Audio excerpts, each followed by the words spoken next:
In 1939, a small basketball tournament was held involving only 8 teams. This small tournament would later go on to become one of the biggest sports cultural phenomenons in history. In today's video, we'll take a look back at how March Madness all got started and how a rival tournament nearly stole its thunder as the preeminent college basketball competition. Before we get started, I just want to say welcome to All Sports History. This is a channel where you'll find many sports documentaries on sports leagues like the NFL, MLB, NBA, NHL, and much more. So please consider subscribing and hitting the notification bell if you don't want to miss any of those. Okay, let's get back to today's video.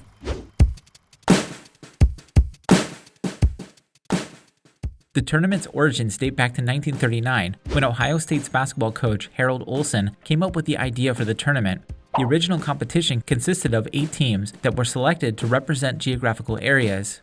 One major complaint of the tournament's early years was that many of the college's conferences were considered part of the same geographical area. Because of this, the tournament left out a lot of highly ranked programs. From 1939 up until 1950, the 8 teams were separated into East and West brackets. The winners of the Eastern and Western brackets would then face each other in a winner-takes-all championship game. For the first edition of the tournament, Harold Olson's Ohio State faced Oregon in the championship game. Oregon prevailed, winning 46-33 to take home the first ever NCAA basketball tournament championship. The tournament wasn't always known as March Madness, but the phrase March Madness can be traced back to the time during the very beginning of the tournament. An assistant executive secretary and coach at the Illinois High School Association, Henry V. Porter, was thought to be the first person to coin the term. On the fans' excitement surrounding Illinois' annual statewide basketball tournament, Porter was quoted saying, "Little March Madness may complement and contribute to sanity and help keep society on an even keel."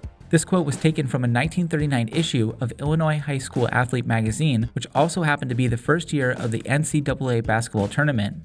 There is some debate as to whether or not Porter said the term March Madness first. Etymologist Barry Popek stated that the phrase was also used to describe an earlier tournament, the 1931 State High School Basketball Tournament in Indiana.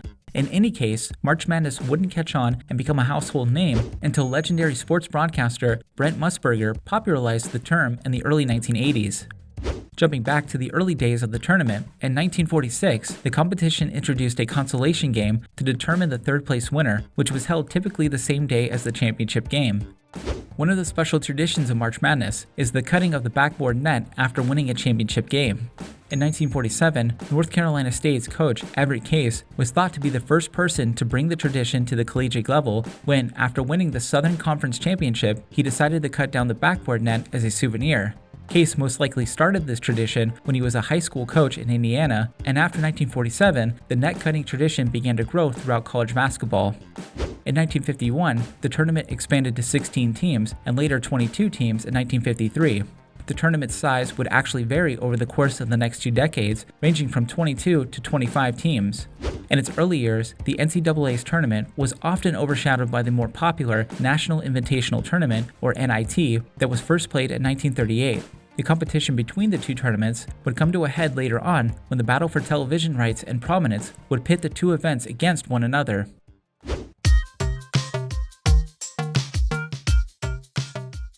In the early 1970s, the NCAA's tournament enacted 2 major changes to how the tournament would run. The first coming in 1971, when the NCAA announced that teams who declined to take part in the tournament would be banned from partaking in any other postseason tournaments. This rule came to be in part because a year earlier, Marquette decided to decline their invitation to the NCAA tournament in favor of playing in the NIT competition instead, a tournament that they would later go on to win. Marquette declined their invitation because they felt slighted by their regional placement in the bracket. They had been slotted in the Midwest bracket rather than their preferred Mid-East bracket, which was geographically closer to the school. As crazy as it might sound today, Marquette's coach, Al McGuire, reasoned that the NIT was held in New York at Madison Square Garden. This provided a much bigger media market and exposure to the young college kids playing in the game that they may not have received playing in the NCAA tournament, with the final being held at College Park in Maryland that year. The other major change came in 1975 when the NCAA opened up the tournament to allow multiple teams from the same conference to compete. Due to this change, the tournament would undergo major expansions over the next several years. Starting in 1975, it expanded to 32 teams, 40 teams in 1979, and 48 teams in 1980. In 1983, the NCAA introduced a 7th round with 4 play-in games that brought the total number of teams to 52. The following season, the tournament added an additional play-in game with a total of 53 teams competing. For the National Invitational Tournament, the NCAA's ban on other competitions, the expansion to allow more teams, and NBC moving the semifinals to Saturday and the championship game to Monday night, which became a ratings powerhouse, proved to be too much for the struggling NIT to compete with the NCAA. By the late 1970s, the NCAA's March Madness had pulled away from the NIT in popularity and would only continue to grow from there. During this period, a few other changes were made to the tournament as well. For example, a staple of the tournament, team seeding, was first introduced by the Division I Basketball Committee during the 1978 tournament, which caused some controversy at the time, with some media outlets declaring the seeding as unfair.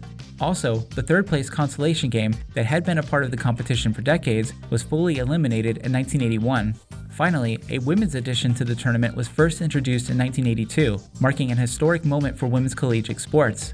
The tournament's inception laid the foundation for the growth and recognition of women's collegiate basketball, providing female athletes with an opportunity to showcase their skills, compete for a national title, and contribute to the broader evolution of women's sports. The success of the 1982 tournament played a pivotal role in establishing the NCAA Women's Basketball Tournament as an annual tradition that continues to captivate audiences and celebrate the achievements of women in collegiate basketball.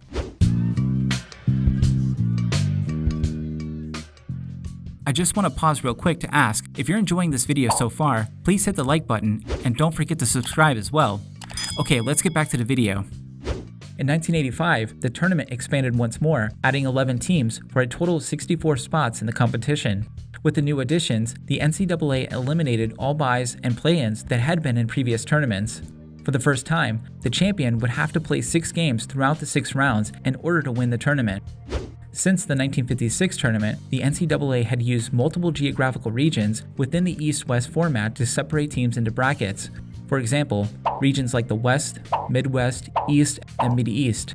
But starting in 1985, the NCAA renamed the geographic regions and would continue to alter them routinely between 1985 and 2012. The Mid-East region became the Southeast and was shortened to just South in 1998. For a time in the mid-2000s, the brackets were named after their host cities rather than the geographical location. For instance, the Atlanta Regional and the Phoenix Regional in 2004, and the Chicago Regional and Austin Regional in 2005. By the late 1990s, the popularity of the tournament had risen to new levels. The demand to watch the games on TV and in person reached all-time highs.